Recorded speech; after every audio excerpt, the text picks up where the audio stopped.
knowing what we're sewing. We're gonna do it now. Oh, hey, Internet, how's it going? Daddy, what do you mean people used to drive to the store? That's silly. That's an actual conversation you're going to be having with your kids someday, but right now those stores are trying to fight off another innovation, Apple Pay. Their weapon of choice? Get this, James. You're gonna love this, James. QR codes. QR codes. More on that later. We'll also talk about Uber's plan to change the world by paying drivers less than a minimum age. Revolutionary. I can't believe no one's thought of this. We'll also tell you about one man's genius way of working around a lockdown computer so he can slack off at work. It involves an Excel spreadsheet that can play videos. Yep, this man's a hero. We'll link to his spreadsheet and tell you more. I hope you're ready for some awesome because my name's Justin Pott and I'm back in Boulder, Colorado, and you're listening to Technophilia. Keep doing that. With me today from the UK, as always, is Mr. James Bruce. How's it going, James? It's going pretty awesome, actually, but I don't think we can talk about it, can we? We can't talk about it? I don't think we can, because it's not really public yet. I don't even know what you're talking about. Is your kid having a kid? I'm so confused. Also with me from Connecticut is Mr. Dave LeClaire. How's it going, Dave? It could be better if I could get my cameras to work. Yeah, Dave's you're looking awesome there, Dave. Not working, and we've canned the HD version, so this is canonical. This is what your face looks like this episode, is that big M. I had two there. Now I look like no camera found. That's even better. Yeah. Okay, well, we're doing this. We're live. Let's get to the top story. CVS, which is a drugstore here in the United States of America, and a bunch of other stores have turned on NFC. That's a payment protocol used by Google Wallets. I think some credit cards as well, and they're doing this pretty obviously just to spite Apple. They don't want Apple Pay to work because they've got their own system. They've got their own just amazing system, James, launching in the fall. So some background here. Stores hate credit cards, okay? And stores hate credit cards because credit cards take something like 4 or 3%, depending on the deal you have with them, right? Well, not only that, but they give you purchase protection as well, which is shared responsibility between the retailer and the credit card, I believe. Yeah. So they'd rather not have that. Yeah. So if someone steals your credit card and buys something, is that what you're talking about? Yeah. So I think it's shared between them, both the retailer and the credit card companies, right? Yeah. Or at least I think it is in Europe. There's all kinds of rules about this. I've noticed that gas stations here in the U.S. will offer one price for cash and one price for credit cards, but no one else is allowed to do this. You can lose the ability to offer credit cards if you do this, right? You can't charge 2%. I don't think that's technically allowed for them to do it either. They just. I think they're just like, what are you gonna do? Visa not be available at any gas station? Yeah. Good luck with that. Yeah. So anyways. Stores, Walmart particularly, is part of this group that's trying to build an alternative. They don't like credit cards. So they built their own new system that avoids credit cards altogether and ties in directly to your bank account. So you'd be giving Walmart and all these companies direct access to your bank account, and then you'd get this incredibly convenient app, James, that they want you to use instead. It's called Currency. And to pay for something, all you have to do... Oh, let's contrast this, okay? To pay for something with Apple Pay, you need to put your thumb onto the home button. That's it. You don't got to turn the phone on. You have to wave your phone around first. You touch it, the thing, right? That's not done. Yeah. You put your thumb on it. Okay, so to pay with Currency, you have to take out your phone, unlock it, right? You got to open the Currency app, and then there's going to be on your home screen, right? Because who the hell is going to want to put that on why would you put that on your home screen? So you got to page through stuff. Go through, Yeah, and then you tap the Currency app, and the idea, the revolutionary, magical idea that's going to defeat Apple Pay completely, is you scan a picture of a QR code with your phone. And anyone who scanned a QR code knows that this works the first time. Absolutely every time. It's so easy. You just got to wait for the camera to focus, make sure you're holding the camera still enough, and then eventually, So I'm already picturing a douchebag doing this in the line at the grocery store and me waiting behind him. Dude, cash, what the hell? What are you doing? This is taking forever. Pull your credit card out of your wallet and pay. But this is the interesting thing, right? Over at Daring Fireball, John Gruber has been talking about this all week, and the only way people are going to pay for things using their phone instead of pulling a credit card out of their wallet, because you got to carry your wallet around with you anyways, right? At least I do. You need your driver's license to drive and buy beer, right? So you're going to have your wallet with you no matter what. If you're out of your house, you have your wallet with you. So in order for anyone to be convinced to pay for things with their phone, it needs to be easier than the act of taking a credit card out of your pocket and handing it to the cashier. Now, Apple's method qualifies in my mind. All you got to do is put your thumb on the button, right? You don't even have to turn the damn thing on. Not only qualifies, it's actually safer in terms of security because they can't skim your card. The Apple Pay system doesn't give any personal information over. It doesn't even give your card. It just gives an authorization to take the cash from the card, which is pretty cool. But then the retailers can't track your card, and they want to use your payment system. A lot of stores now have rewards cards, right? I don't know if you're signed up for any of these, Dave. No, not from specific stores. Okay, so we do our grocery shopping at Safeway, and there's a special card you get from Safeway, and if you swipe the card, a lot of stuff's like $2 cheaper or whatever. There'll be two prices through the whole grocery store. This drives me nuts. The regular price, and then in bigger letters, the price if you have a card. So they really want to get this card. Does anyone not use the card, though, at this point? Like, I don't think so, because you would just be paying $5-6 more for groceries. Yeah. Usually, if you go to the cashier and be like, "Oh, I forgot my card," they'll just have one they scan for you to get the same price. Oh, you know what they do is they tell you to type in your phone number.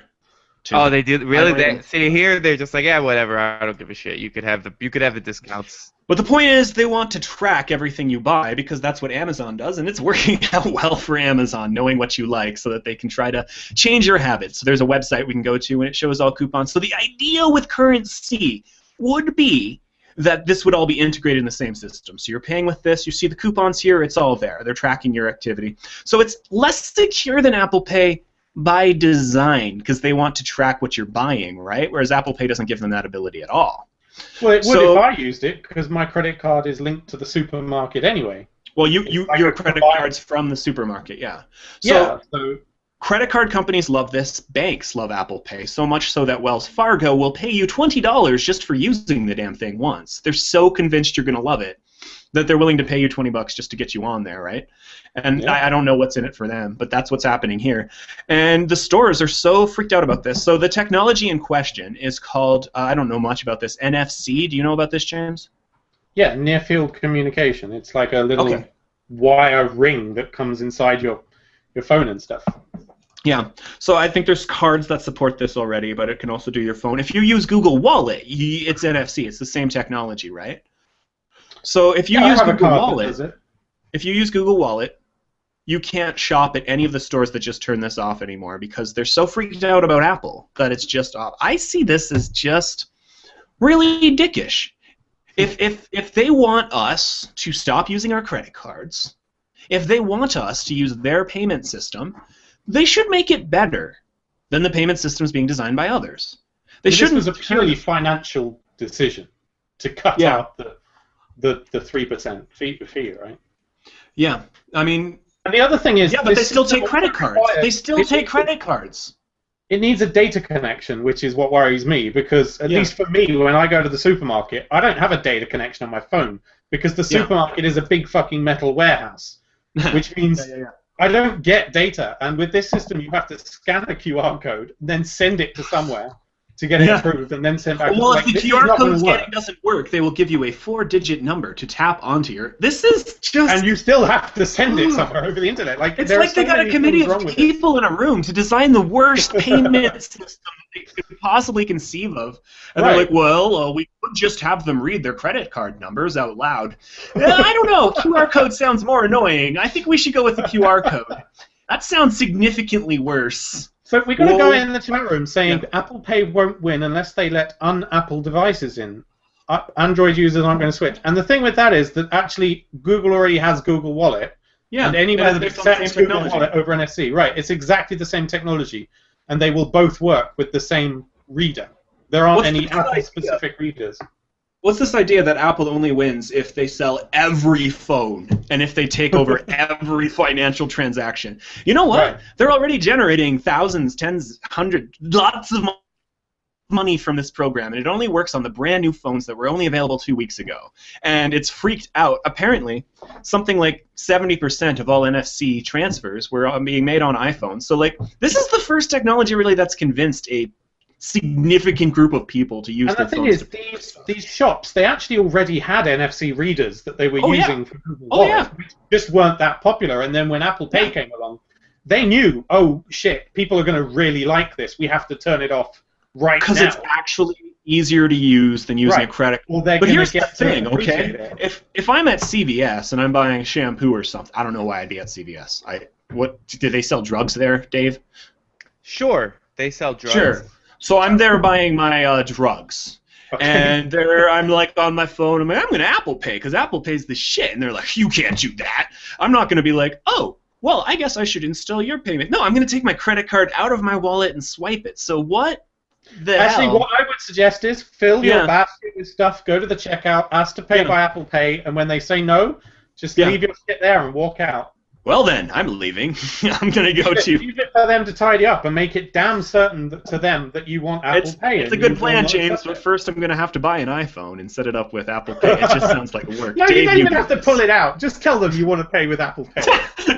They're going to say no anyway, right? You know they are, so... So Android users aren't going to switch for Apple Pay. No, but Android users benefit from Apple Pay being good because it's based on the same protocol, okay? Right. I mean, Google Wallet will work in more places if more places make an effort to accept Apple Pay. That's a spin-off benefit. So much so that Reddit users on the iOS subreddit have invited Android users to join their boycott because we're all in this together. CVS, you're being such dicks that Android and iOS Reddit users are working together on something. Wow. I don't know if you realize what an accomplishment that is, guys.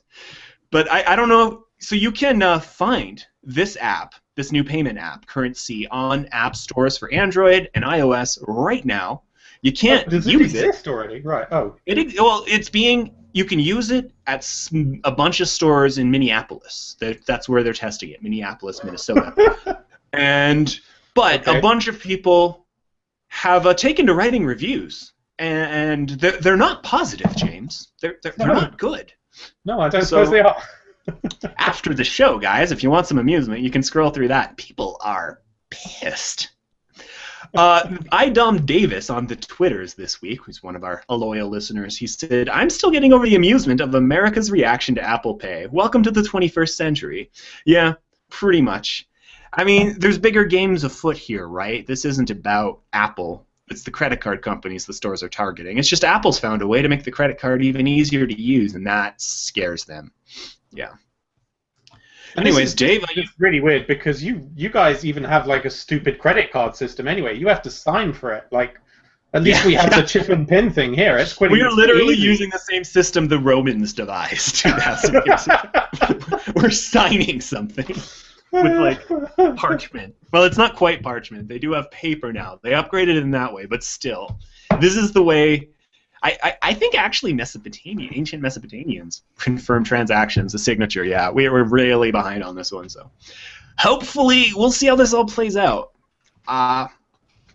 Apple's gonna make a bunch of money anyways. Dave, what are you doing over there? Did you get this set up yet? I screen shared OBS and it seems to be working okay. That's pretty well, actually. Terrible. It's not bad. Oh, okay. All things considered. We'll go with it. Whenever I look at how choppy it is when I move, though. Like, yeah, but it's better than nothing. So is it really though? I don't know. Yeah, it is better than nothing. Is it?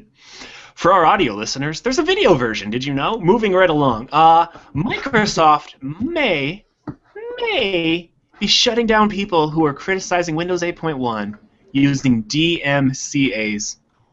Dave. Yo. What the hell? How can they get away with that? You could do whatever you want on YouTube, man. That's how it works.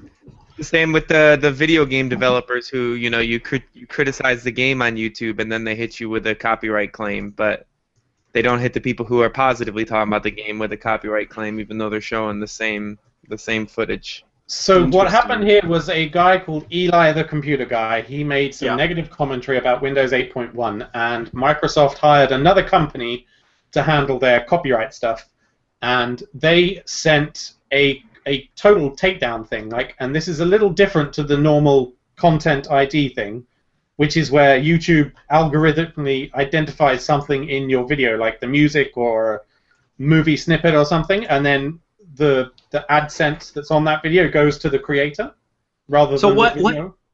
what they is sent was a particularly harsh one called a strike. And Yeah. once you've got a strike put on your account, you lose a bunch of privileges, like being able to do a live hangout, for instance, or upload a video more than 15 minutes. So for this guy, it basically crippled him because he got sent a strike, and it's like his videos are an hour long or something. And this completely screwed him. And if you get 3 violations, then your account is just deleted. It has now been reinstated, but it's still not sure if this was a mistake or what. There's some talk about basically he was sent this because in the comments someone had posted a Windows 8 product key. Yeah. So therefore they sent a takedown request for his video. You can do that? Yeah, exactly, right? Wait, you can get Windows 8 product keys in YouTube comments? I'm reading all of them now. What? Really? No That's amount incredible. of Windows 8 product keys is worth reading. Well, apparently, I gained my if you find a product video key, you but don't at what like, cost, Dave? just At what post a cost? product key in the comments. This is like negative SEO stuff. It's cool. Anyways. So, no, it's not even like there's a screenshot from Windows 8. You can't do that. They're just... Yeah, I mean, it doesn't really make Nonsense sense. in How can comments. you have a DMCA for a commentary video about like? It's not like you can pirate Windows by watching a video. Are you sure this guy didn't just say something bad about Gamergate and now is being trolled forever? Like, I don't know. That's a possibility. I haven't factored that in. Just saying. Could be. Yeah, Maybe that they makes more criticize the sense. brony community. I don't know. Like anyone. This is the thing with these DMCA's though, is it seems like just anyone can do it. They don't do a lot of checking. It's all this automated process, and it really screws creators over. It's too bad. We haven't had any takedowns yet. No, I Probably actually deserve just one. decided to go check our YouTube channel to see if we've had it, because I know we've had lots of content ID matches, but we've never had any strikes that I can see so far. It looks like we're good. We're legitimate members of the YouTube community. We contribute quality content without infringing on anybody's stuff, and we are just generous, kind souls who are loved by all. Scudderman in the chat room, who's been working quite a bit lately on YouTubing stuff, says basically a content ID claim is entirely within the YouTube ecosystem, so it's like an internal complaint. A DMCA takedown notice is a legal document, so like you're not just telling YouTube this. It's a legal claim you're making in the United States. I don't think and there's this was a DMCA. I think this was within the YouTube system, but a level above Content ID. Got it. It's not automated. Hey James, have you looked at how many views your Raspberry Pi video has recently? No, why? Is it a lot? It's 121,000.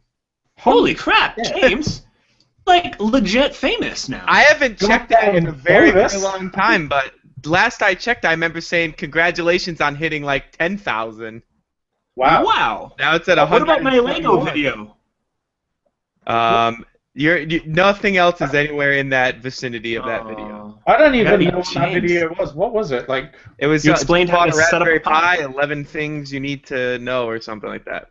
It must have been embedded on like a real website. No, if you search for Raspberry Pi on YouTube, it's the first video that comes up for the Well, search. there you for go. Raspberry This is what Pi. we've been saying about why we should do videos all along, so that's a good sign. Anyways, all to do in regards to Microsoft, apparently, is speak about their new OS, Windows 93, which you can try right now at windows93.net. I gotta say, this is revolutionary. Have you tried this yet, Dave? I have not, but I might just have to. Go ahead, load it up. You've got the screen sharing going. Just share it with everyone. Yeah, here we go. We'll explore it together. Oh, crap. This thing is stuck in full screen preview mode. Here we go. Blarg. Look at this. Why is it making loud noises? Stop it. What's in the trash bin? I don't see the screen anymore. I see you. So Oh shit. No, it's here. okay. You I can carry on. Look here. See me? Okay. Do you see? it's awesome. I don't Some of see it is anything. actually functional. Look, there's a trash. There's a pony.png is in the trash, and Oh, I trash. wouldn't look at that. There's like GIFs and stuff. Anyways, Technophiliacs, check it out if you're on a computer, So the pretending to work, trash.jpg and listening to this. is, Just go open It's a that, play with picture of it. a cow eating garbage. It's in the trash. Somebody was very clever when they stuck that in there. This is basically the only version of Windows worth running. Here's the Matrix.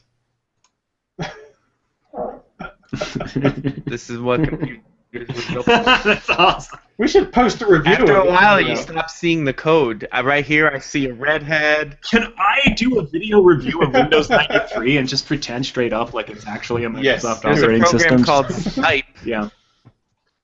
Z. I like the web browser is fully working. I don't know. Cat Explorer.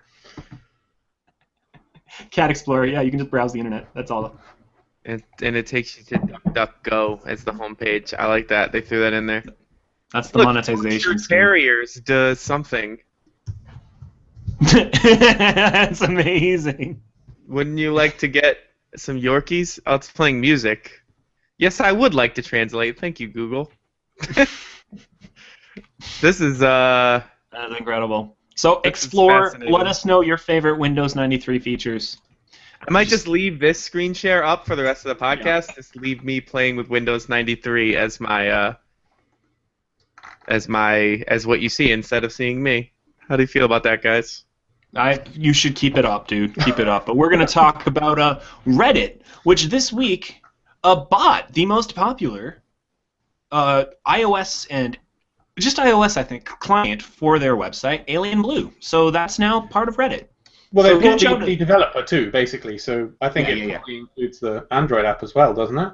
Is there an Alien Blue Android app? I thought there was an equivalent made by the same guy. I could be wrong though. I don't know. But Oh, yeah, they I don't bought know. this, and if you own it, then you have to re-download it. And you have to download. And if you bought Pro thing premium, they've given it away for free, but you have to redeem it within the first like X amount of time because. Yeah, I think that might have finished now. I actually added this story last week for last week's show, and it was like you can download it free this week. I would download it and check though because you might. Because I still actually be had free. premium on the original Alien Blue. I bought it and then. But if you get the iPad app, it's actually Pro anyway. There's no premium upgrade anymore on the iPad. It's only for the iPhone thing. Oh, there we go. So if you It's a use bit Alien confusing Blue, what they're doing, but check it out. I don't this think is good there's though. This anything is else. really good. I think I'm glad he got bought out because it's a. And they're it's the finally best way to Reddit's browse. finally making an intentional move on mobile, whereas it's been third parties. It's amazing that these third-party teams kept making stuff because Reddit doesn't really have an API. They were just scraping the website, so far as I know. Is that right? Basically, yeah. Yeah. I think there's RSS feeds. Maybe they're using that. I'm not sure, but a good to Alien Blue. That's what you want when you build an app like this, is to get official recognition. So congratulations. Right along, are you considering buying Creative Cloud from Adobe? Well, you might want to switch browsers before you commit. Apparently, Adobe presents different prices depending on what browser you're using. This was first noticed in Germany. Someone else has since confirmed it in the UK. But for Safari's the cheapest on a Mac. Chrome's the most expensive. That's backwards, isn't it? Usually the Mac stuff costs more. Yeah. I feel like they don't know what they're doing. I'm confused about why they've chosen Chrome to be the most expensive, Firefox to be the medium, and Safari to be the cheapest. Like It what? seems backwards. What is the what? I don't get this. Why are they doing this? I don't know, maybe it's a glitch. I know one thing for sure is they're not going to comment on this officially. they're just not. It's so fascinating. If I have a program called Tunnel Bear on my computer, and sometimes when I'm about to buy like an online good, I'll just like hop over to the Netherlands virtually and see what the price is then, and sometimes it'll go down like 50% if you just hop from country to country. Oh wait, so this is Still US dollars. in the UK test. They actually found that Safari and Firefox were more expensive. Oh, what the hell? they're just doing random crap. German Safari users, they don't have money. But you know who has money? German Chrome users. Those guys, they're ballers, yo. They'll just drop whatever. Someone in the comments has also said it might just be a multivariant A/B test, which is where they not defined by browser so much as defined by a cookie, and they might be just testing different prices to see what the conversion rate is. Maybe Buddy was just exclusively using Safari to look at the Craigslist free page, and was just going straight to the Mercedes website every time in Chrome. and they think that it's the browser, but it's really their web history. It's being tracked some way. So basically, they might be considering a price increase. Yeah, maybe. Maybe. Yeah. We'll see. Moving right along, do you use... You're getting some malware with that. James, what's going on? In case you cut out for everyone else there, you were talking about Tor. Apparently, if you installed Tor, you got some malware with it. No, not quite. No. It's not like that. No. So, No. For those of you who don't know, Tor needs exit nodes, what they're called, which is where... Yeah. I mean, Tor works by bouncing your internet packets around a bunch of Tor nodes. Yep. Neither of the nodes know about each other except for the next hop or whatever it is.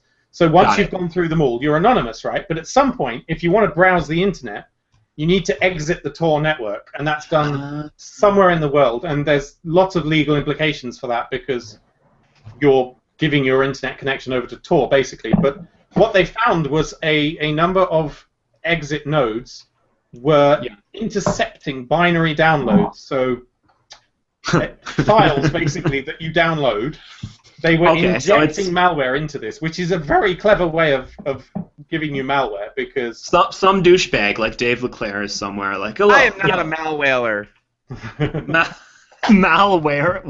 Malwhaler? Yeah, it's like some guy like you is just like, yo, you can use my Tor connection to access the broader internet, but I'm just going to give you a little something extra, is basically what's going on here, right? Hey, if you want to use my connection, then I expect to be rewarded with presents. Yeah. And by presents, you mean another brick in your massive botnet that you're going to use to take down, I don't know, Windows 93. Well, it's a sobering thought, considering most Tor users are like, tinfoil hat type. Yeah. Everyone's out to get me kind of thing. So, they are actually, it turns out, they are out to get you.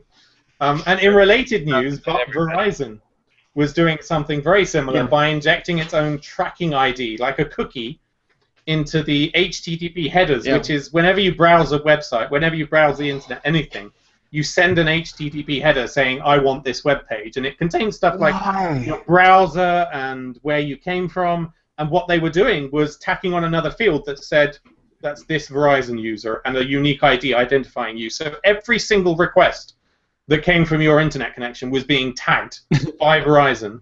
I don't know if it still is, but they were putting that on and basically selling it for advertising purposes. That's awful. And of course, this would bypass any privacy plugins you had running locally because it's done at the ISP level. Can you illegally monitor my web activity now? Good. Yes. That's a Verizon commercial reference. I get it. Britain, yeah. So even if you were running these stupid ghostery or ad block or whatever it is you like to run, this would make no difference. The tracking cookie still has you. Good job, VPN. VPN. You'd be fine. VPN would have got around this because it would encrypt your traffic so they couldn't see what you were doing. Yeah, I'm just thinking, and now every time I use like public Wi-Fi of any sort, anything I'm not directly controlling, I'm just going through my VPN now. Because I keep hearing about crap like this, and it's... Am I gone? You were cut off for a bit. Yeah, my whole browser just hung. I don't know why. So. Yeah, Google Chrome, it's crazy. It's got a mind of its own, dog. Yeah, but I'm on the Firefoxes, so usually it's Google Firefox is crazy. That's all. Browsers be crazy. What can I say? Browser be cray-cray. We need to kill him. Great. I hate you so much. Okay, moving right along. Uber is changing the world by paying drivers less than the minimum wage. Now, Uber's drivers famously aren't employees of Uber. They're contractors who just get the privilege to drive as a small independent business. And Uber is just an entity that provides them with work opportunities, right? Well, to be fair, if it wasn't for the Ubers, you wouldn't let some random guy drive you places. Sure. So that's it. But that's becoming controversial because taxi drivers are assured a particular wage and Uber drivers are not. And I'm seeing this all over the broader internet. You've got things like TaskRabbit where people just desperately want money, and they'll do stuff for way less than minimum wage or way less than is really worth your time, because it's all they can get right now. This is kind of the essence of the sharing economy, is driving down prices by screwing over the worker. If everyone's a private contractor, no one has a minimum wage. So, anyways, Uber has been in a price war with arch nemesis pink mustachioed Lyft, and they're really going at it, and they keep cutting the prices, always low prices. But the way you get those low prices is by paying the driver less, more or less, right? Uber doesn't care; they get a cut of whatever they're paid. So yeah, they get a little less. Drivers get a lot less. Everyone's happy. But I don't know. I bet really, if the drivers don't want to put up with it, they should stop working with Uber, isn't it? Yeah, I mean, go get a taxi license, I guess, and do traditional taxiing if you want. But no one's picking up anything in taxis because Uber's so much cheaper. And Uber's so much cheaper. I was in the city for a very short drive. The taxi was cheaper than Uber. Yeah. The taxi was cheaper? But it was like a less than a mile drive. So I don't know how that changes when you start getting into bigger drives. I assume the bigger the drive, the more the taxi ends up costing more. But for a really short drive, the taxi was cheaper. Apparently, drivers in at least 5 cities turned off the apps and just started picking up passengers at the side of the road. No app at all, and then just got paid for it directly. What a brilliant idea! You could just work for consumers directly without the need for a third-party application. Interesting. Or I do think to connect to these random drivers otherwise, without the app to find them. If the guy just pulled up to me on the side of the street, like a labeled taxi, I would not get in his car. But it is labeled. It's got like a pink mustachio on the front, doesn't it? Surely Uber has something too. No, Lyft has a mustache. Uber. Yeah. I thought this was interesting because we only ever hear like good things about the disruptive Uber business way of doing things, destroying traditional cabbies and things, and actually it's really bad. Here's what disruption means, in my humble estimation, James. Okay. Disruption means temporarily working around a regulation so that you can put yourself in a majority position before new regulations catch up with you.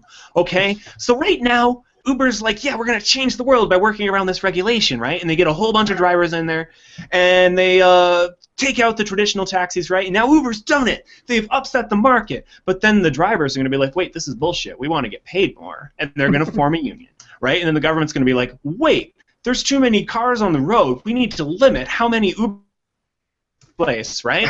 And then within 10 years, you have the exact same damn system. Oh, wait, it's hard to identify these Uber cars. Maybe they should all be painted yellow and say Uber at the top, right? And within 10 damn years, you've got the same system, same regulations, everything. You've just replaced an existing model that was working fine for everyone before. That's what disruption is, kids. This is same thing with Airbnb. I miss Japanese taxis. They were so much better. Like they were cheap, and the drivers were so polite, and you never had to tip them. Like, how crazy is that? You get given a price, and you pay the price. You're supposed to tip taxi drivers? See, I'm from the country. No one tells me any of the rules. I thought you were supposed to do tipping everyone in America. Yeah, you're supposed to tip a taxi driver. I don't know. I've ridden a taxi once. It was in Singapore. I don't know if you're supposed to tip them. Well, I don't know about in Singapore, but in the United States, you're supposed to tip them. You're supposed to throw them like $1. Is there anyone you're not supposed to tip in the U.S.? Oh, your garbage man? That would. Yeah, people sometimes give their garbage man Christmas presents. Yeah. You never do that. You never do that. Every Christmas, we put like a box of chocolates out with the trash. Yeah, I don't know if they throw them out. They pick it up and they think, God, you're so wasteful, and then they put it in the trash anyway. No, it says like to the garbage men. I see. Yeah. Just people usually leave money in the mailbox for the mailman around Christmas too. Yeah, I put money in the trash bin. That's how rolling I am. Who else aren't you supposed to tip in America? Grocery cashiers, can't tip them. Yeah, you generally tip. You tip like anybody who does waiters. You don't tip waiters. So you do tip waiters. Wait, what? You're supposed to tip waiters? I tip waiters. I totally tip waiters. You asshole. You don't generally tip if you get takeout at a place. Yeah, I don't. Screw them. Man, I hate tipping. It's anybody who spends a substantial amount of time doing something for just you, basically. Even if you didn't ask them to, like someone carrying your bags in a hotel room or something. Well, then you don't. Then it's you. Oh yeah, they get mad. They get mad. I'm like, I'll carry my bags. That's fine. They're like. Yeah, like you would tip. Although you tip a valet parking person, and they don't really spend that much time. Why? Why would you do that? Just but park they the damn car. Yeah, because they're gonna park your car. You don't tip them. Just park it. You're gonna have a bad time. Just show me where the bloody entrance is. I used to work as a valet parking thing. Yeah. For a little bit. I had a friend who did it. And he was like, "Yo, I'm short tonight," and it's not like that's a job you need training for. So he was like, "Can you just come and park some cars with me?" I was like, "Yeah, whatever." And some people they would get mad because we wouldn't let them park the car themselves. And this one really rich guy was driving a Lamborghini, and he threatened to leave if we didn't let him park his car. So we decided to make the exception because we assumed he would spend a lot of money at the restaurant. But yeah, so people, if you try to say, and then he banged up 5 other people's cars while trying to park. That's the thing that people don't realize is when you go to where a valet parking lot is, it does not look like what you see in a normal parking lot. I mean, the cars are like parked inches from each other and stuff like that. Like you park them in a way that is not a way that normal people would park their cars. Kashi wants to know, do you tip policemen? And I'm just picturing this thing. Oh, you solved my wife's murder. That's so nice of you. Here you go. Give him $50. Yeah. I assume that would be considered like bribery now, but then it would be convenient because you'd have a cop on the take, as they say in criminal shows. He's on the take. Yeah, I really think tipping's just this huge. It's a scam to make it so the company that owns the restaurant doesn't have to pay its employees, but they charge just yeah. It's really stupid. The whole concept of you get to pay less than minimum wage for your waiter because I fill in the gap. Fuck that. Yeah. You pay him. Just charge $2 more for your damn. It seems like that's your own making with a legal problem, though. I mean, if you've got a law that says you can pay people less than minimum wage on the assumption that tips will make it up, then that's a law that needs to change. Right. Yeah, you're right. But it's I think that law came into play because of tipping. Yeah. Yeah. People started tipping. That's a nasty circle there. But now the restaurant industry, it used to be like 15% was a normal tip, but they've done this huge PR campaign. No, 20% is the normal tip. If you tip less than that, you're an asshole. 20? 20. They're saying 20 is the normal. 20's. Well, no, the restaurant industry is really pushing and putting out like ads and stuff saying 20% is the new normal. Tip 20%, and then they're asking if tipping is taxed. It's supposed to be the. With most restaurants, if you work for like a major restaurant, the waiters and waitresses have to fill out like a form at the end of the night, like declaring and it goes into their normal stuff. But like if you work at like a small mom and pop restaurant, like when I did the valet parking, nobody was checking those tips. You know what I mean? What? Anyways, for a 20% tip, I would expect a happy ending at the end of my meal or something. This happy ending is called dessert, James. Let's move right along here. The common USB interface driver, a very common driver you probably have on your computer, was updated via Windows Update, and it has been bricking devices all over the world. James, this sounds like fun. Wait, is this why my fucking webcam is being stupid? It might be. It could be. It might be. It's this company called FTDI, which makes the interface between USB to serial things, like the Arduino, for instance, right? Yeah. So you have a little chip that just communicates between USB and shit tons of devices, like loads and loads of technical stuff. And a lot of them are fake, basically. So if you plug those in after running this Windows update, your fake device was permanently bricked. And luckily, I don't use Windows that much, and they've reversed it now. But I gotta feel really sorry for a lot of people who had suddenly broken devices because of this crap. It's a very nasty thing to do, a spiteful thing to do, and so the update it out on the consumer rather than the update doesn't fix it. The update, no, it doesn't fix a brick device. It stops any future plugins of being bricked. So if you've had a USB device you've plugged in recently that you bought pretty cheap, and it stopped working after a recent Windows update, that's why. This is evil. Fine. There should be a class action my lawsuit about webcam, this. that can't be the case because my webcam is clearly not bricked as you can see it right now. Yeah. No, this is Google Hangouts being Google Hangouts. So this is just my own personal problems. Yeah. I need to see a doctor. Deal with your issue. But if you had, say, a cheap USB joystick or something, like a gamepad maybe, that would probably be affected. That would definitely use a USB to serial thing. Interesting. So this was the company that makes these chips. People were ripping off these chips, and they thought it would be an okay thing to slip this into a driver that was pushed out through Windows Update. How the hell does Microsoft miss this? I mean, it was very clever code, apparently. Like, the way they did it is it kind of changed the device to give it a USB ID of 0 or something, which is then invalid, so you basically can't use it. Like, can you not change it back? There's got to be some way to change it back. There is some really techie way of changing it back, but no one would be able to do it. That's awful. No normal person, anyway. Well, you're a bunch of jerks. Let's move on to people shouldn't be making fake devices or whatever. Yeah, but it's not you can't take it out on the consumer. You got to take it out in the court system. You don't issue an update that bricks devices. Yeah. Well, consumers shouldn't be cheap asses, and they should buy proper devices. To me, this seems like a very generic patent that they have on this anyway. The chip that they've made is it's one of those. You know, turning USB into a serial signal. So they probably wouldn't win in the courts, so they decided to, just destroy all these devices so people would buy new ones. Yeah. Sounds good to me. Let's move on to YouTube, guys. They're readying a subscription model, so you can get an ad-free YouTube experience by paying for it. Is that more or less what's going on, James? Dave? That sounds like that's the case. They already have the thing on YouTube where you can like tip a channel if you like them. Yeah. Which I guess I should enable on our channel. I don't know. But I mean that's the way of the internet, right? People pay to subscribe to stuff. That's the way the internet is moving now. So I guess it makes sense that YouTube would want to get in on that. I mean, that's the giant bomb business model. I mean, I'm assuming for my level of YouTube activity, it maybe doesn't generate $10 a month of advertising money.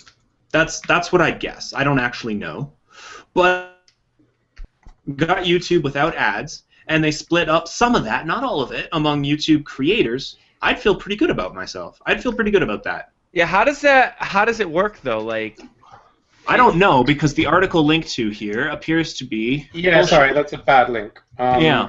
Let me post one in the chat room. Because if Please do. It's like if you're a YouTube subscriber and you watch a make use of video, like how do we get? No. This is starting with music, right? So song videos and audio only streaming plus offline playback for $10 a month. So it's like Spotify.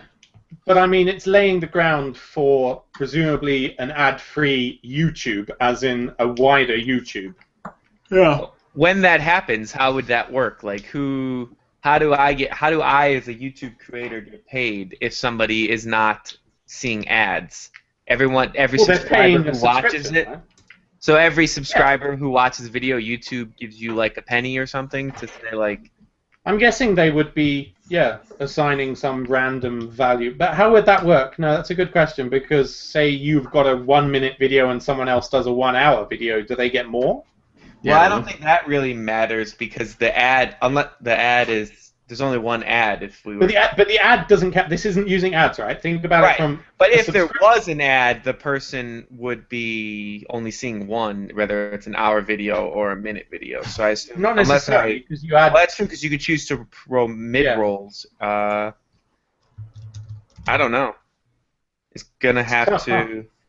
It's all kind of gibberish to me right now. We'll see. But for now, it's just a music service, it looks like, so it's irrelevant. But I'd really like to see a system like this. I would like to see more sites have ads by default, but if you really like them, you can get a way better experience by paying. I just think that's a good model. I like it because I hate ads. Yeah, I don't have a problem with ads, so I would never pay money to get rid of ads. The only Well, reason it's a combination of... I pay money for Giant Bomb because they have content that you can't see without a premium membership. Yeah. But to get rid of ads, ads don't bother me. Right now, there are people who are paying for individual subscriptions to YouTube channels through services like Patreon and Subbable. Completely voluntary, though, right? The videos are there either way, and Some of them will turn off ads for everyone if they get enough money, which I think is a good model. It would be interesting to see Google or YouTube implement this themselves. I think, yeah, because a lot of people really love particular channels and would be willing to support it this way. And right now that money's being distributed completely outside their ecosystem. So I think they should get at it. But YouTube does have the tip button now. Like I just went to Total Biscuits channel, see, and there is a support button. And if you click that, it shows you can give him money directly. Do you think they take a hit of that? Oh, I'm sure they take a piece of it to process and run the payment and stuff like that. I'm sure that YouTube takes a small piece, but still, it's an option that wasn't there for people to directly give money to their creators, the content creators. I can only imagine somebody like PewDiePie must be taking in a substantial amount of money from that. The tip jar? Yeah, I'm sure people just throw him $1 here and there, and it just but at the amount of viewers that he has, that must add up to. If he even, he doesn't even have it enabled on his channel, so. He doesn't even care because he's making so much money. Nope. He doesn't even have to think about it. Yep, it's not even, if you go to his channel, there's no support button, so he just is like, yeah, fuck it, I'm making so much money, why the hell do I need to have, people give me money directly? I'm PewDiePie. Okay, moving right along. Cheating at your homework news now. There was an episode of The Big Bang Theory, apparently, James, that you're referencing here. Yeah.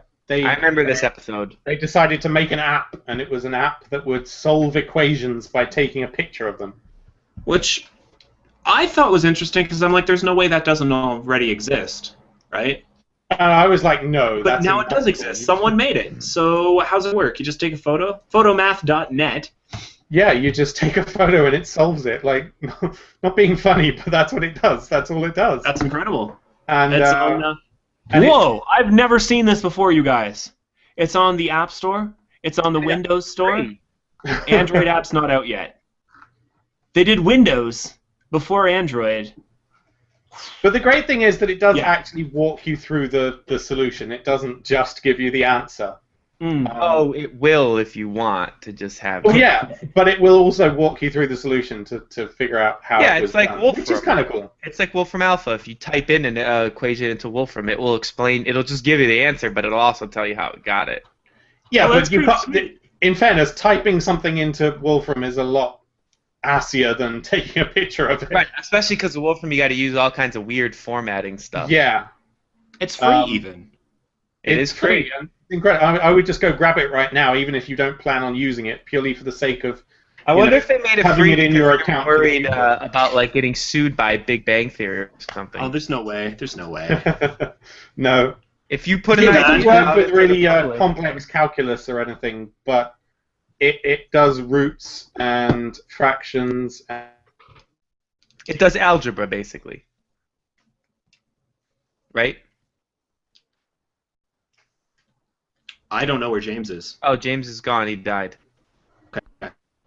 He's getting back now. Hi, James. Yeah, sorry. I got that guy, but I'm kind of glad he's. Oh, hey, James. You know when you accidentally click close on random windows? Some kind of OCD or something. Click close on the only window you actually need to have open. Yes. You got to close this Google Hangouts thing here. That's useless. What's that? Really annoying. I hate them. Anyways, so check that out. Photomath.net. But you don't want to do work. You don't want to do work. You want to play games on your computer. But if you're at an office, which I'm not, I work at home, as you can see. But if you're at an office, your computer might be pretty locked down. At least in some offices, apparently, it's so locked down you can't even listen to music or watch a video because Windows Media Player is disabled. There was one guy, a Reddit user, who ran into this problem, and he wasn't going to take that shit. And he decided, using macros and various other functions built into Excel, to make a spreadsheet that can open any media file on your computer. This man, James, is a hero to slackers everywhere. And I want to take a moment to congratulate him on this accomplishment. I don't know how they can block this. Even better, if they're tracking which programs you're spending all your time in, it's just going to show up as Excel. So... yeah, and that's the point, because he was only paid by the time he spent in Excel actually doing the job. And it turns out that it was like a really easy task, but basically not worth his time. Otherwise, he would have been done, and he would have got virtually nothing for it. So I'm kind of amazed by how he did this. Like this is well above my geek level here. I am in awe of this. This is brilliant. So there's two. There's Excel Player, which is an Excel sheet that plays video and audio files if the codec's on the computer. So if you're monitored, you could be watching a video and it would just look like you're running Excel and nothing else.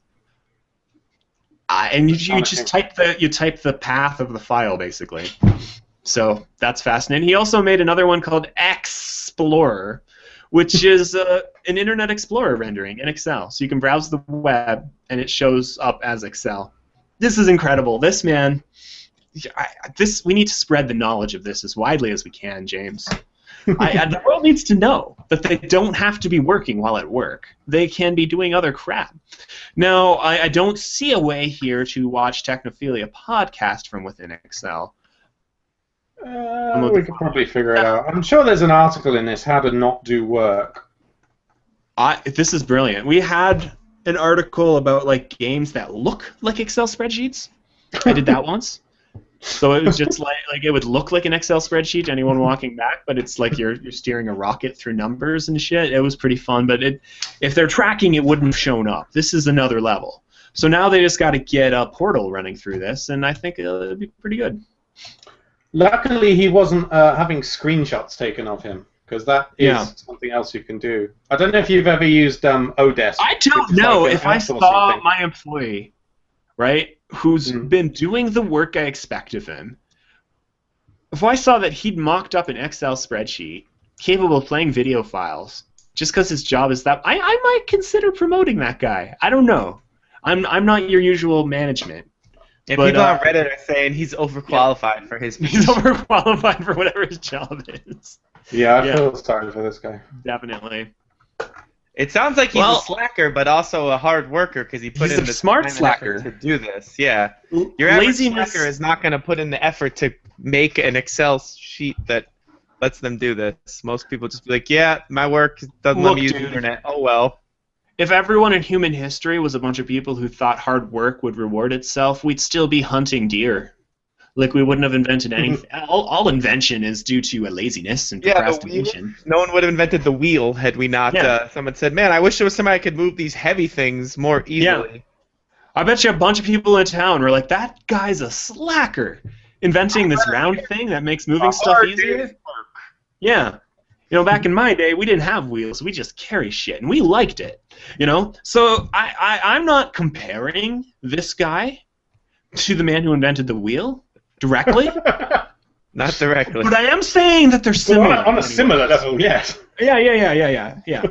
I'm not saying that he's invented the steam engine with this thing, but, you know, it's there. They're about the same. Yeah. Dave is saying that. Anyways, moving right along, it's time for our weekly bummer news in gaming, and then we'll move on to the real gaming. I swear we've got some good stuff. But they did a poll, and the results were published on NPR's website and a number of other places. And of all the online places where people gather on the internet, the one where women feel the least invited is gaming. I can't imagine why that would be, looking at the news recently. I find that so surprising, though, that, like, how is, like, I don't know, car repair or something, like, or... What? Redneck... Well, okay, so the categories... People gather online to talk about car repair, like... The categories were online dating sites, so yeah, of course, women are going to be welcome there. Yeah. Social networking sites, women feel completely welcome on those. Comment section of a website, okay, and I've been in some pretty nasty comment sections of a website, but overall, women feel welcome there. Online discussion sites, that includes Reddit, believe it or not. Overall, women feel comfortable there. Online gaming, the 44% of women feel like that's more welcoming to men. The highest in any other. But still half feel that it's equal. So I mean, it's not that but it's a lot more than feel more welcoming towards men in any other of these categories. So they're talking about actual, not like communities dedicated to talking about online gaming, but they're talking about subcategories. Yeah, we're not talking about the red pill on Reddit or anything. Well, I could totally see that. Then that makes sense. I mean, it's just online gaming as a category is pretty not welcoming, and recent events aren't making this better. And this is what we're talking about when we're talking about trying to make gaming more welcoming to everyone. Because, you know, gaming's bigger than it's ever been before. You're going to see people from all different walks of life, and, you know, don't be a dick, basically. I mean, if you want to be I'm not even going to go out and say don't be a dick.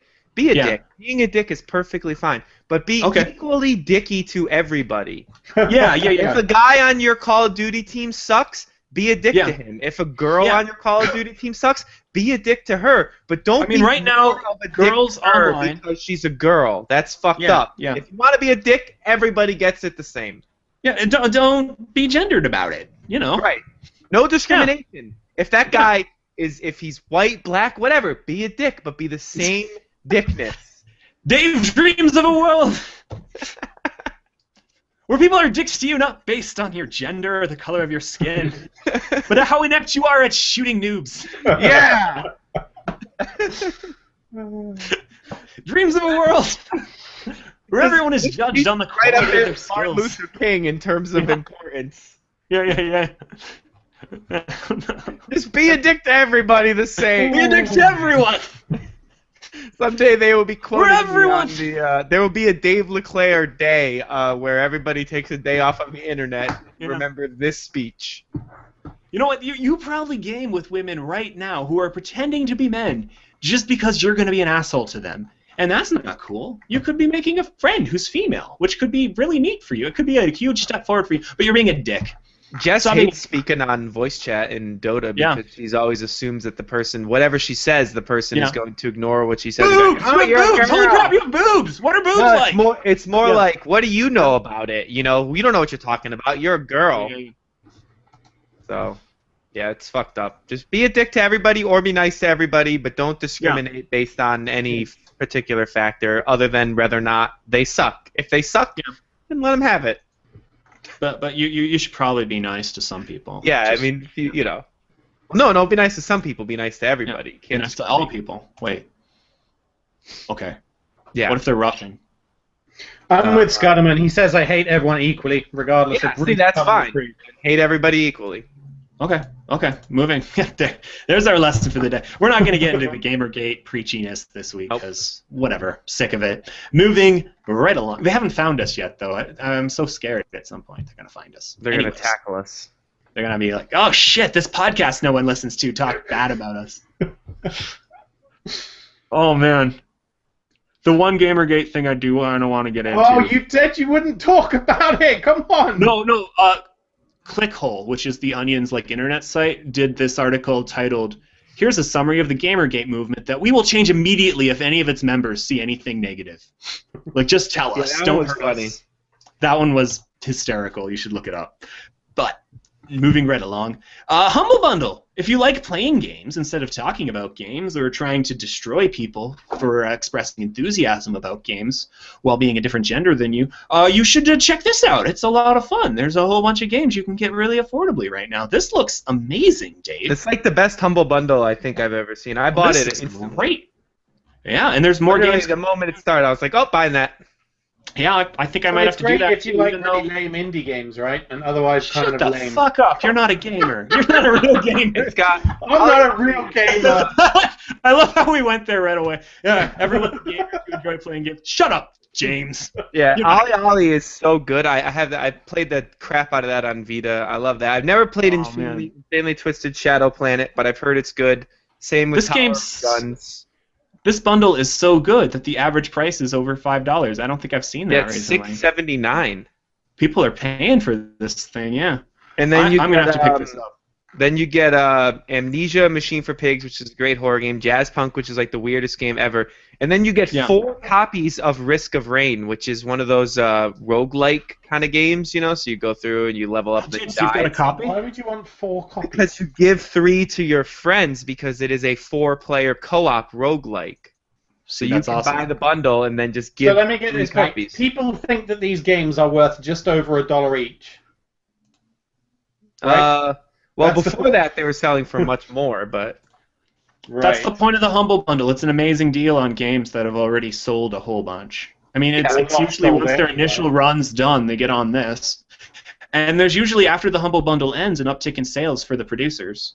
And then Because a whole bunch of people are talking about the sweet game they bought. you get that new Shadowrun game that James likes. And this is awesome. Yeah.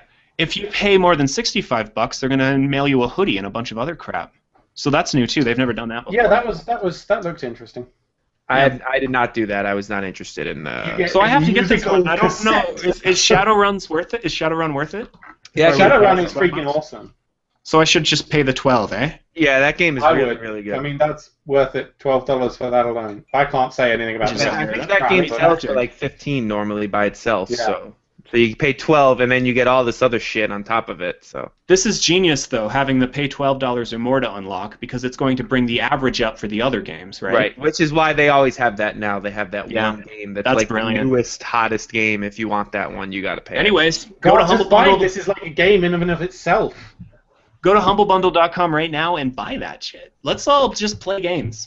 Let's do that. And then give copies of Risk of Rain to your friends, because but there are so many good games out there that don't feel like you have to scrape the bottom of the bundle, as it were, with these. I'm such a hater. So much. I'm such an asshole, aren't I? Yeah. He just hates indie games. I do. I'm sorry. I really, he loves indie games if they support the Oculus Rift. Other than that, he thinks they're bullshit. Well, that's because there's nothing for the Oculus Rift right now, so you got to support whatever's out there, right? I'm not supposed to admit that, but honestly, no. I've got so many good games to play. Why would I want to play these? You know, Shadowrun is an indie game, right? Yeah, and it doesn't look like an indie game or play like one because it's actually good. Take a look. Go look at screenshots of Amnesia: A Machine for Pigs. It looks nothing like what you would consider an indie game. It's a full 3D first-person full art side scrollers. Is that what you're thinking here? Because we're way past that. And Jazzpunk is also a 3D game. Yeah. Power Guns looks like Borderlands. Ali Ali is like an endless runner. It looks like an endless runner. Yeah, Amnesia looks cool. What is it? It's a first-person like horror game. It's one of those like non-combat. I hate horror. It's one of those like non-combat ones where you're actually like weak and you know if you fuck with the enemies they kill you. You have to run and hide and stuff. This would be good in Rift. I believe they have some kind of like janky ass Rift support for Amnesia. Yeah. Not by the developers though. Like some janky like someone set it up. Anyway, so what's this Portal nonsense? Scudderman says, speaking as a future indie developer, screw you, James. Speaking as a human, screw you, James. Yeah. Nice. I'm going to buy your game, Scudderman. Let me know when it's out. Your game will be so good that it will surpass being an indie title. It'll just I will buy your game straight to AAA. Yeah. I will not buy your game at full price, but when it becomes discounted in a Humble Bundle or in a Steam sale, I will buy it. Yeah, you're damn straight. I'll pay $1 for that. That's right. Oh, moving right along. Portal 2 is better at training your brain than games designed to train your brain. This isn't too bad. I mean, this isn't too hard to understand because Portal really requires you stretch your understanding of how physics works, isn't it? Yeah, it requires you to really, really examine a situation in front of you in a way that you wouldn't normally examine a situation in front of you. Yeah. So, the first time I look into this study, though, it does seem a bit skewed because basically they made them play the game for 8 hours straight. Yeah. And while you could lose yourself in a game of Portal for 8 hours quite easily, imagine playing Luminosity for 8 hours. You would just want to kill yourself with mind-numbing. What is Luminosity? I've never played. It's a website that you pay for, and it has all kinds of brain training games that are supposed. It's like they always have. Oh, you don't really watch TV. They always have commercials that are like, okay. You know, work out. You work out your body, but why don't you work out your brain? So because I don't work out my body. Well, and basically, brain training games do not train your brain. They're crap. You're better off just playing normal games. But James, I just Googled Luminosity, and they have 1.6 million followers on Google+. Well, that's the best thing in the world. Google+. I don't know, I just Googled it, and that's what came up first. So they have how many likes do they have? I mean, there's a good judge of how good they are. Okay, well, don't pay for Luminosity. Get Portal 2, guys. Done. It's probably cheaper and better. Well, it's definitely better. Yeah, it's definitely better, but it's not. It maybe not going to last as long. Moving right along, Scudderman told us on Twitter, people who buy GTA on the last gen console and the current gen console, which we still call next gen console because we're confused, get extra content. Does this count as $60 DLC? I didn't know about this. This is interesting. It's a good reason to buy both. Scudderman, is it? Yeah, that's I believe Scudderman's other CGF game. Indies is Scudderman. Yeah. It's Oh, other okay. game. Yeah. Yep. No. So I don't get it. What's the deal? Okay, so if you buy GTA for PS3 and then the PS4 as well, you get a bunch of content that you don't get otherwise. But he's saying is it $60 DLC? I mean, you're not just paying for the DLC. You're paying. So wait, if you don't have GTA for the Xbox 360 and you buy it for the Xbox One, do you still get it? Get the extra content? It's strictly for people who have. Oh, both. it's strictly for people who have both. How the hell both, does that work? yes. Well, I don't know.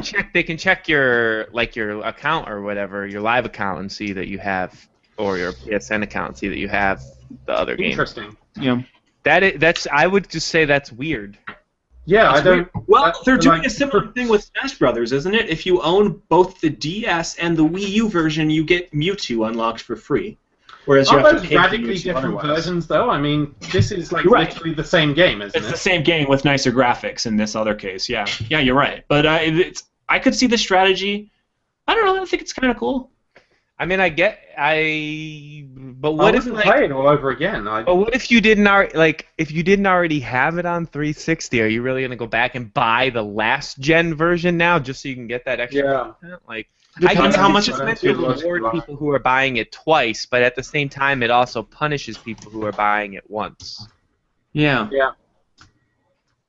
So I don't know. There's that Kind of sucks, however you look at It it. reminds me of when they sell CDs in Japan, they add an extra track They do that here too. because the imported US version is usually so much cheaper because CDs cost way too much in Japan. But now a bunch of people in America will buy the Japanese one online just so that they can get the complete version. So I could see some hardcore GTA addicts just buying both just to get that extra crap, is what I'm saying. So I know not everyone. I don't know. It's kind of weird. I don't know if it's worth it for them, but it's interesting. And it's nice if you buy it twice, you're getting something extra. I could see that if you were buying it twice anyways for whatever reason, it feeling good. So yeah, it was a good game, but I wouldn't play through it again. yeah, I could see that. Did you guys hear that the #1 album on the billboards this week was Slipknot? That made me happy. I told James this earlier, but they beat T.I. and all the other pop artists for the #1 album. So go Slipknot. Wait, they beat Taylor Swift this week? That's kind of remarkable. Yeah. Well, her album, they said hers will be #1 next week, but I guess okay. this week or something. But it's funny because apparently like music CDs don't sell very well because it sold like 100 and something thousand copies, and that was #1. What? Yeah, like all it takes to be the #1 album is like 120. They're copies. number 2 Because no one buys buys CDs anymore. But their last album, the one that came out in 2008, was also #1, and that sold 240,000 copies. So that just shows you how 110,000 copies less, and it still got #1 because no one buys. What is wrong with these people? Hey, What, don't that are be still late. buying albums? No, I think you mean Slipknot. Yeah, specifically who are still buying Slipknot albums. Hey, I received a copy of Slipknot's album, so I didn't have to buy it, but Did you? Why? because I purchased tickets to their concert, and they give you a free digital copy of the album if you purchase tickets. But the tickets were $175 each, so I spent a lot more than the album. $175 to see Slipknot? They're my favorite band. What do you want? Okay, there you go. So I think we have a big announcement to make. How are we Yeah. making this big announcement here? You know what? I'm just going to come out and say it. Okay. Make use of, they don't want to pay us anymore. That's it. They don't want to pay us anymore. And I am at this place in my career where I don't know if Technophilia fits for me. But I kind of want this thing to stay alive if it can. So, James, Dave, do you think you can keep going? We are going to keep going, yes. Me and That's the James. plan. Possibly we may pick up a third, but I think we are going to try it with the two of us first. And if we are not into that 100%, we have a possible third in mind. So you're not going to speculate as to who it might be, but it could happen. I mean, So does this mean we're going to have to move back to technophiliapodcast.com? Do we still own that? I think somebody else bought that, apparently. Why did you let that lapse, James? Why would I have kept it? It was like Because But who the fuck would buy it? That's the question. I'm pretty sure it's still mine. Well, you saved $15, and now you got to find a new domain. You can rename the show. Name it James's Party Hour. Yeah, for all. So- Yeah. So that's the deal. So we're not going to be Make Use of affiliated anymore. So we will be just Technophilia Podcast, and it will be just me and James with a possible third down the road. And I'm sure Justin will make some guest appearances every now and then. He'll come back. I'll stop by. Every now and then we'll have Justin back for old time's sake. Maybe he'll come back permanently at some point, but right now I still own it. I'm done. Well, you made it. Oh, cool. All right, we still have it, so good. So Cool. that'll be the URL, technophiliapodcast.com. I guess we will have our own YouTube channel or something. I don't know. But next week is my last week. Yep. And it's the last week at So- Make Use of. Yes. And then So, that that's thing it. we'll be making big changes, but we should. I don't think there'll be a week off or anything. We should be able to just pick up in stride right where we left off, kind of like nothing changed. And we'll see how it goes. I think you two can do this. I think a third person is good. I also think getting someone who's not a white male into the mix might be a good idea, but I don't that's my bias, not yours, so whatever. I don't think we have any non-white males to get that we would put on as a regular host. So I think we're stuck with whiteys. You should get Jessica to host. I don't know her, so no. Oh, okay. Oh, no, I was trying to say your girlfriend. Who did I say? Whatever. I'm very picky with who Okay, that's we- this show. put on the show. So Well, let me guess. Dave P is the mysterious potential third presenter? Sir, I wish it was, but Maybe. unfortunately that is not Maybe. the case.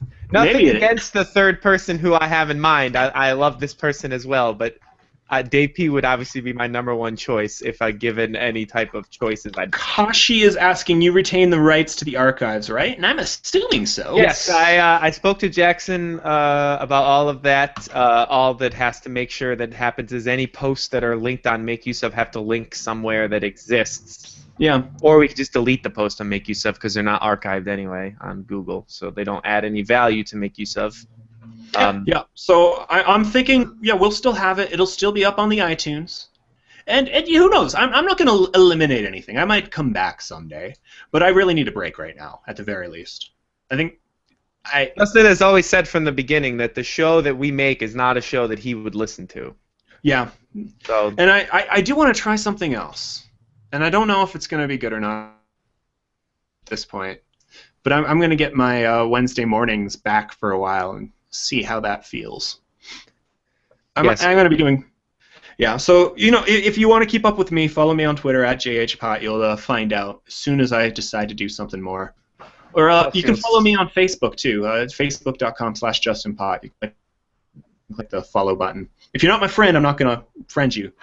Like, if I haven't met you in person. But you can follow. Hey, I I've have never some met you in person, and we're friends. You've met me in person, Dave. You That's hang true. I sit out on of my your deck window sometimes. constantly. Yeah. You and James, I just travel between your two houses. I met- watching. A Make Use of coworker in person for the first time last week. I have been doing this job for like 5 years. And other than that, I've only ever talked to people online. And I love that about the lifestyle I have now. And it has been great getting to know the two of you once a week by hanging out like this. It's been the best job in the world, and I can't believe we got paid for it for a while. Yeah. At some point, I It's assume just- I'll probably meet Ben from Make Use of because he lives in Pennsylvania and I go to Pennsylvania. So Yeah. I would If you think go to I a would- Flyers game, you can just drive a little further. Yeah, What I is- go to Pennsylvania for various things. They have a gaming convention down there that I've gone to, so I go to that area. meet him. So I assume at some point I will set something up to meet him. and try not to murder him like I'm a serial killer or something. Yeah. I'll try not to. I can't make any promises. I think you two can kick ass at this. I do think 3 hosts is better than 2. So you should. The search is on. The chat room's saying I betrayed you. You've been getting free entertainment from me once a week for years, and I don't want to do it anymore. And that's a betrayal. I'm sorry. I don't even know what I'm episode this is, but it's like hundreds and something. So we've Yeah. done a lot of these. Yeah, I've done this a few times. I've only been getting paid for it a year, so like 2.5, like a year and a half before that. Was it like 2 years before that? It was a long ass time. We were doing it for underwear in the mail once, and other than that, just nothing. We did. I still have those underwear. I like them. Yeah. They're a nice pair of underoos. So we just wanted to make something nice for you. And you know what? If you guys really care about this and you can find some way to prove to me that you really care about this, maybe you can change my mind. But I don't feel bad about betraying Dave and James because fuck you guys. I do feel bad about the listeners. But I'm not going away. Bros. What's up? You want BJ's? That's how they can convince you. Oh, no, I don't want BJ's. No, I mean, like the wholesale. Oh, okay. You want a membership to BJ's so you can go buy in bulk. We are going to need to get some out of the gutter. I've got some ideas about. Kashi's asking how much we got paid. I'm not going to reveal that. I am going to say I could easily make more money doing other things. And also that we, a couple months ago, took a sizable cut in our per episode pay. But even before then, considering it probably takes me 3-4 hours overall to get this done, all of us could have been making more money doing other things. It was never primarily about the money.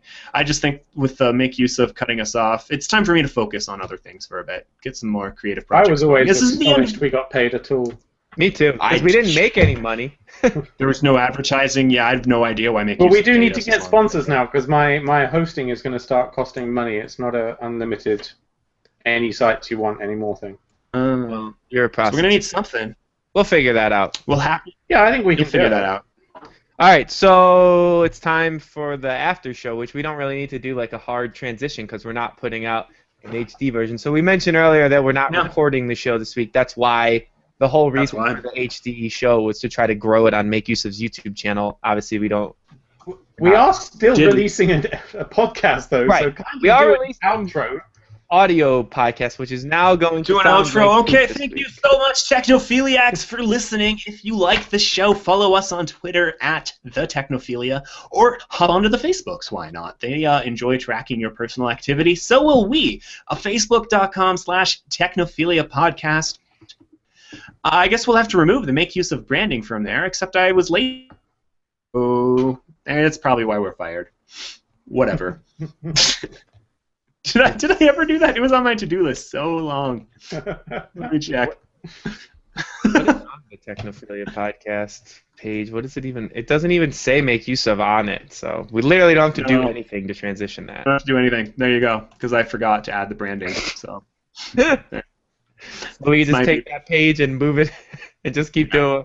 The only thing is there's a link that says makeuseof.tv on it. That's it. That's it. Okay, well. That was easy. That shit's still going to take you guys 2 years to do this. Probably. All right. So you're going to make the art this week, or am I making the art this week? Why don't I make the art? I mean, you've got lots of time to make art. You can make the next 2, so since they're your last 2. Okay. So what are we doing with this week? Yeah, so well, first of all, also, are we going to do anything special next week, or is it just going to be a normal show? I think it should just be a normal show. What does the chat room think? I don't know what else we can do unless we want to do another like RPG thing with Rob. He's back now. I don't know. That's a weird thing to go out on, isn't it? I think we should just talk about tech. We should just. Oh, this is a really dumb idea, but maybe I don't know. It's something to consider. Yeah. What if we just did the first episode again? So we go back and we talk about whatever the stories were in the first episode again. Yeah. And then people can play the two beside each other and see if we're better or worse. We won't even listen to the first one. We'll go into it blind. We'll just take the stories from the first episode and talk about them like they're new. This is either the worst or the best idea I've ever heard, and I've no idea which is true. You know, we could probably actually do that at the beginning and still do a normal episode because the first episode I think had like 3 stories on it.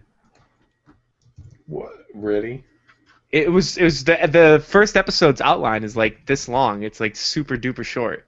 So it should still be in the Google Drive, I think. I cannot find Old Technophilia.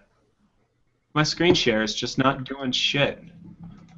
Is it because I'm screen sharing? Maybe. I try to hit the button and nothing happens. Yeah, Pilot turn mine on. episode in the back end. I'm gonna.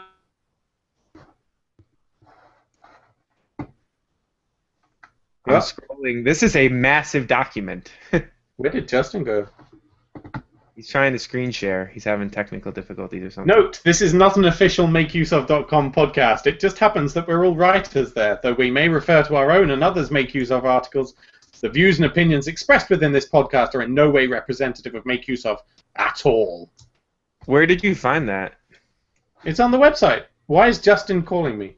Don't call me, Justin. You know. It's not. Yeah, the document, the Google Doc does not go back that far. The Google document goes back to episode 71. It must be on someone's Google Drive though, unless they deleted it. Oh, right, because we used to use separate documents for every podcast. Separate episodes. We didn't switch to the same. Yeah, we never did.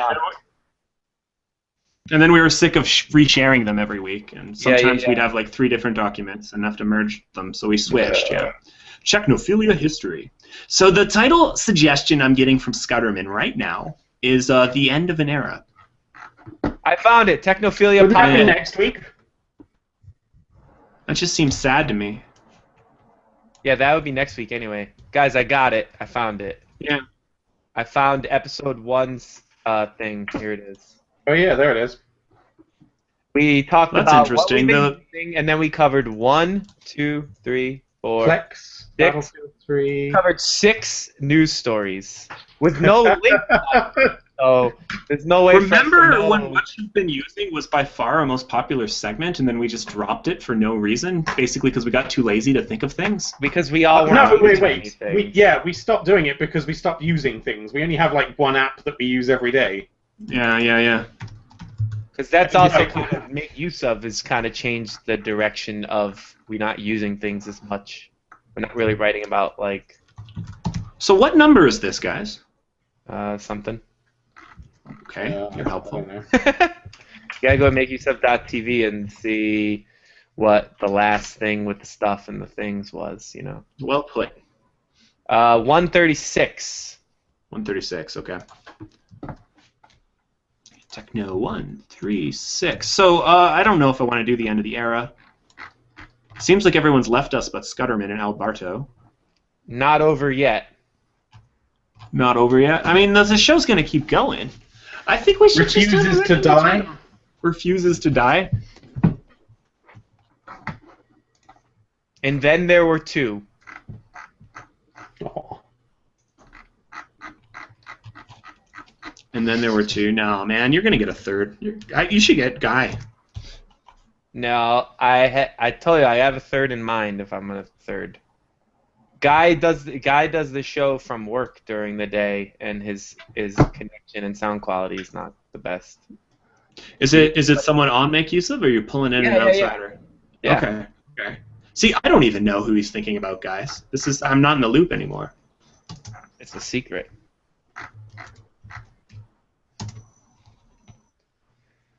But I kind of want to try it with 2 first, just because I want to try to keep the original sanctity of it without adding in any permanent. Who is it a secret to? To nobody. You guys even mentioned it in the chat. You were talking about it in the Technophilia thing in the Slack. It's a secret to everybody? Well, I'm not going to say to. Wouldn't we have to change times because I think he's still at college or something? You're giving too many hints. Wait, I still don't know who you're talking about. You were talking about it in the Technophilia Slack. I know that. I'm playing dumb. And you guys are not smart enough to pick up on that. Sorry. Okay, so I search for zombie, and I get this delicious-looking Halloween cake here. I think that's our art. Why is it a zombie cake? I don't understand. Yeah, what do we... It doesn't... What's our title? 3 is a magic number? Oh, okay. Let's find a number 3 that's look magic. What about? Oh man. What about? 3? Not This is it. menage a trois, but like Oh. like How about this, guys? menage a trois. Guys, seriously, meerkats. I mean, 3 I'm fine with meerkats. that picture, What's but that for? That's I because don't there's like- 3. 3 is a magic number. I don't like Oh. the 3 as a magic number, though. I feel like we could do something better Okay. with 3. Okay. Something more creative. But the picture's fine, and the 3 theme is fine. Yeah. I just feel like Just we want could something do else. better with. Couldn't we I be mean, what the about 3 3 horsemen phones? of the Technophilia or something? That's the worst thing Technopocalypse. I've heard in my entire life. The 3 horsemen of the Techpocalypse. Techpocalypse. That's it. That's the word I was looking for. Good one. I prefer meerkats or kittens. I love this. I just searched for 3. in this What about photo the site. 3 Podsketeers? 3 amigos. We just lost 3 subscribers because of that Podsketeers thing. Just like opening iTunes, unsubscribed. What Done. about the 3 amigos? Maybe. What about I think I like the meerkats. 3 is the loneliest number? 3? That's so dumb. It just might work. Threesome no longer. 3 white dudes talking tech. I like that the first episode Justin talked about if this then that. Because it was like new then. That's how old this freaking show is. And I was using Batch, an iPhone sharing app. Wow. Justin was using an adaptable GIMP. Mm-hmm. I forgot about adaptable. Man, And James using Plex in Battlefield 3. already you were stretching the meaning of using to include games. That's how much you hated that I segment. thought we were using the ultimate I have no life test. I I How remember did it that. work again? Oh, good times. This is a retro. I'm like nostalgia for Technophilia already. Well, that was Technophilia 1. it was created on 3, 11. 6. That document was created by James Bruce on 11/7/2011. Damn. Crap. Almost 3 years ago. almost Oh, that does seem like a long time, doesn't it? in just over a Yeah. week it will be 3. So actually next week when we do the last episode will be our 3-year anniversary. Like it'll be within days of That's our 3-year amazing. anniversary. Damn. That's amazing. And we only got paid for one of those years. The other 2 years was completely just us doing it. And our underwear. We built up something there. 3's 2-legged tripod. What? Wait, did we That's- agree to not do it in our underwear once we got paid or something? No, I mean we were given underwear. Oh. Yeah. No, for As 2 we- years, all we got was underwear. No, I think they paid for the episode they too. gave us So a we got little like, But I didn't care about the money. we got I like want $20. You were so psyched about the underwear, huh? You know, just I gotta actually find- bought some more of those eventually because they're so damn good. Oh, you know what? Stuck Someone in mailed me an just iPod, two-legged a waterproof tripod. iPod. I'm trying to think. Other than that, this is why I'm personally against ethics in journalism, because you could Right. get stuff in the mail. Yeah. I'm against ethics. I have none. Yeah.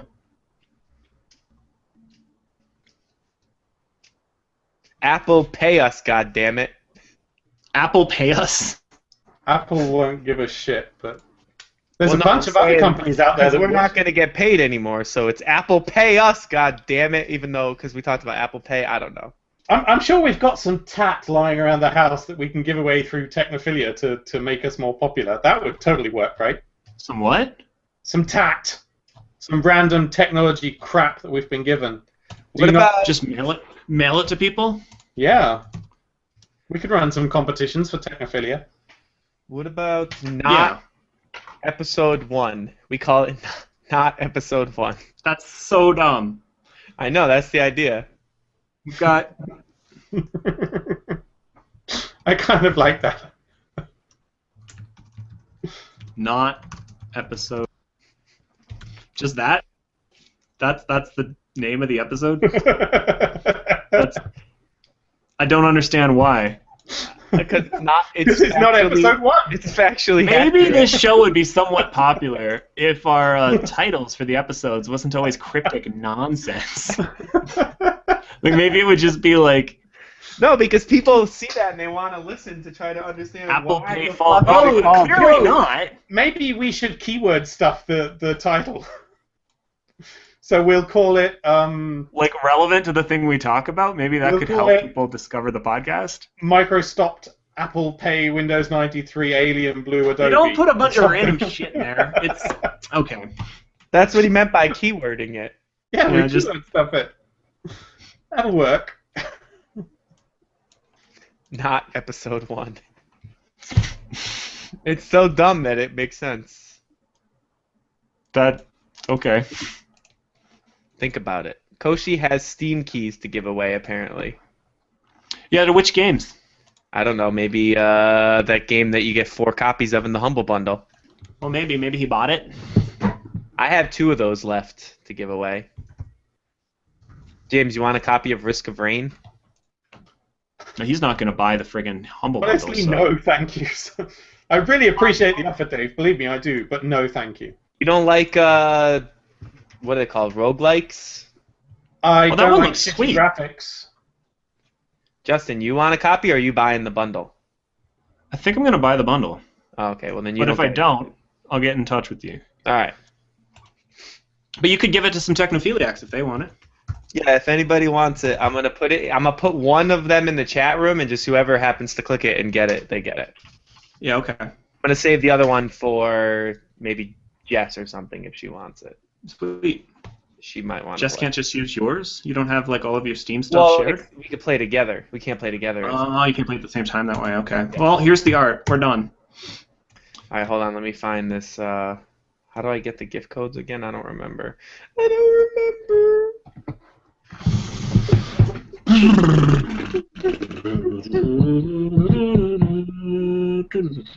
Wait, stop screen sharing.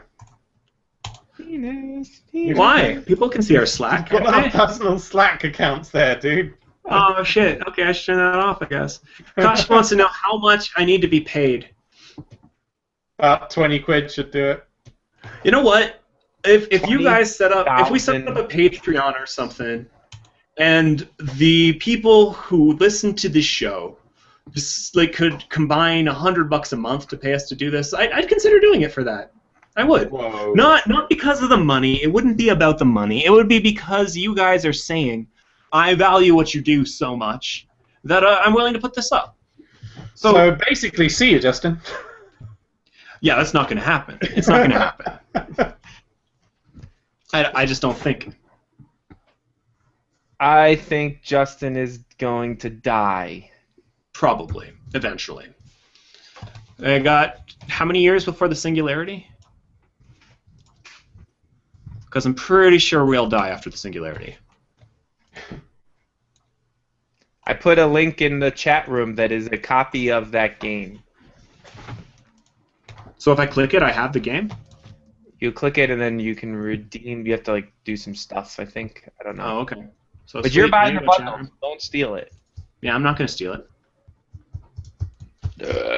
That seems kind of tragic if you're pirating the Humble Bundle.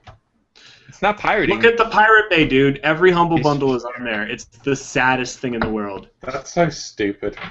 It's, yeah. And usually all the comments are, you're an asshole for uploading. Like, usually it's like, thanks for the upload, guys. This one, it's just, you're a jerk. Why would you, what is wrong with you? Yeah, they give you DRM free copies of the games. I could easily just put a link to download all the DRM free copies if I wanted to, but why They would I shut do you that? down. They shut you down if you do that. Yeah, that'd be a can- dick move anyway. But this one, Yeah, they're but some encouraging people- me to give it to people, so I will give it to people.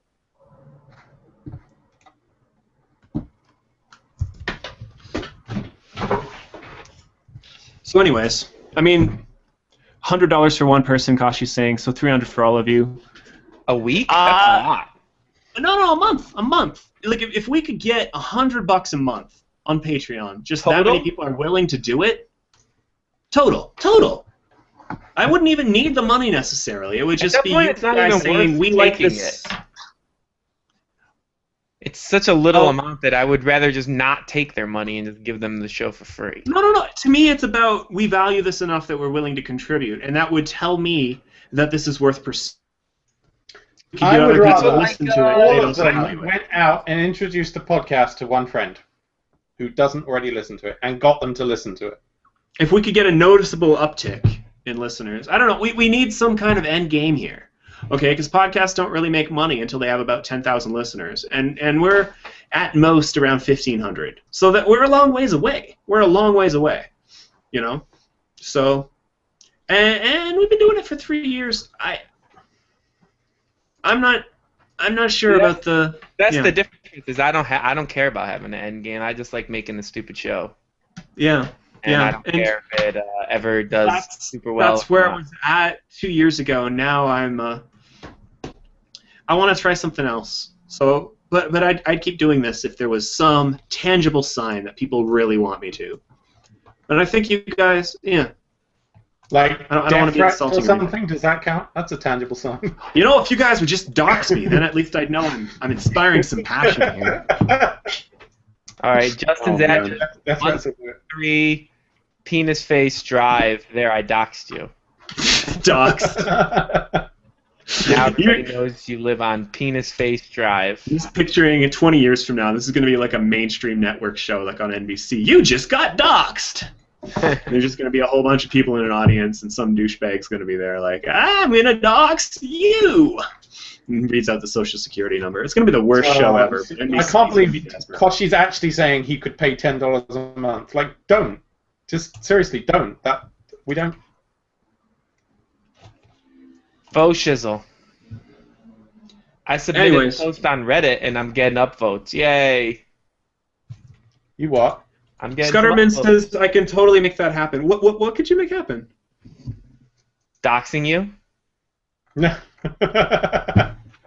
The death threats. I don't know. What the hell, dude? What the fuck is happening?